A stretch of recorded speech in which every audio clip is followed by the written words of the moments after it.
সালে SSC pass করেছিলাম এবং কোদালপুর মাধ্যমিক বিদ্যালয়ে আমার একটি প্রিয় বিদ্যাপীঠ। আমি 33 বছর পর অনুষ্ঠিত যে জাকসু নির্বাচন, সেই নির্বাচনে আমি ভিপি হিসেবে নির্বাচিত হয়ে আজকে আমাদের সেই প্রিয় বিদ্যাপীঠে ফিরে এসেছি। এবং আমি যখন এসেছি তখন আমাদের এই কোদালপুরের মানুষজন এবং কোদালপুর মাধ্যমিক বিদ্যালয় যেভাবে আসলে আমাকে সংবর্ধনা দিয়েছে, এই জন্য আমি কোদালপুর মাধ্যমিক বিদ্যালয়ের শিক্ষকবৃন্দ, ম্যানেজিং কমিটির অন্যান্য সদস্যবৃন্দ এবং প্রিয় শিক্ষার্থী ভাই বোন যারা আছেন তাদের সকলের প্রতি আমি আমার ব্যক্তিগত পক্ষ থেকে এবং জাকসুর পক্ষ থেকে অনেক অনেক ধন্যবাদ এবং কৃতজ্ঞতা জ্ঞাপন করছি। কোদালপুরবাসীর প্রতি অনেক অনেক শুভকামনা। তারা অতীতেও বিভিন্ন ভালো কাজে আমরা যখন করেছি আমাদেরকে সাপোর্ট দিয়েছেন এবং জাকসু নির্বাচনেও তারা যেভাবে আমাকে সর্বোচ্চ সাপোর্ট দিয়েছেন, পরোক্ষভাবে হোক বা প্রত্যক্ষভাবে হোক, তার জন্য কোদালপুরবাসীর প্রতি আমি অনেক অনেক কৃতজ্ঞ।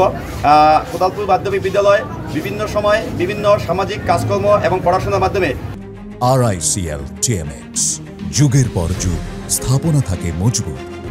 এই কোদালপুরের গণ্ডি ছেড়ে পুরো বাংলাদেশে যেমন কোদালপুর মাধ্যমিক বিদ্যালয়ের শিক্ষার্থীরা ছড়িয়ে পড়ছে, তেমনই 33 বছর পর যে অনুষ্ঠিত জাকসু নির্বাচন, সেই জাকসু নির্বাচনে কোদালপুর মাধ্যমিক বিদ্যালয়ের একজন সাবেক শিক্ষার্থী হিসেবে সেখানে আমি নির্বাচিত হয়ে ভিপি নির্বাচিত হয়ে আমি খুবই গর্বিত।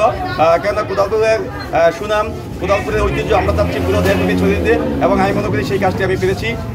এই জন্য যে বাজারে আমাকে সর্বোচ্চ সাপোর্ট দিয়েছেন, সহায়তা করছেন, সবাইকেই আমি আমার ব্যক্তিগত পক্ষ থেকে আন্তরিক ধন্যবাদ এবং কৃতজ্ঞতা জ্ঞাপন করছি। আগামী দিনে আমি চেষ্টা করব যে আমার উপরে যে 1 বছরের জন্য শিক্ষার্থীরা যে আমার প্রতি আস্থা রেখেছে এবং আমাকে বিপুল ভোটে নির্বাচিত করেছে, আমি চেষ্টা করব আমার উপরে যে অর্পিত দায়িত্ব সেটা শতভাগ সততা এবং নিষ্ঠার সাথে পালন করার জন্য।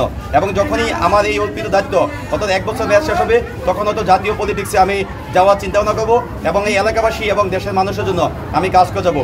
আমি শুধুমাত্র কোদালপুর না, গোসাইহাট উপজেলা এবং পুরো শরীয়তপুর যারা আছেন সকলকেই আমি আমার ব্যক্তিগত পক্ষ থেকে অনেক অনেক ধন্যবাদ জানাচ্ছি। কেননা তারাও কিন্তু আমাদের পাশে ছিলেন এবং বুদ্ধি পরামর্শ দিয়ে সবসময় আমাকে এগিয়ে যাওয়ার জন্য সর্বোচ্চ অনুপ্রেরণা জাগিয়েছিলেন।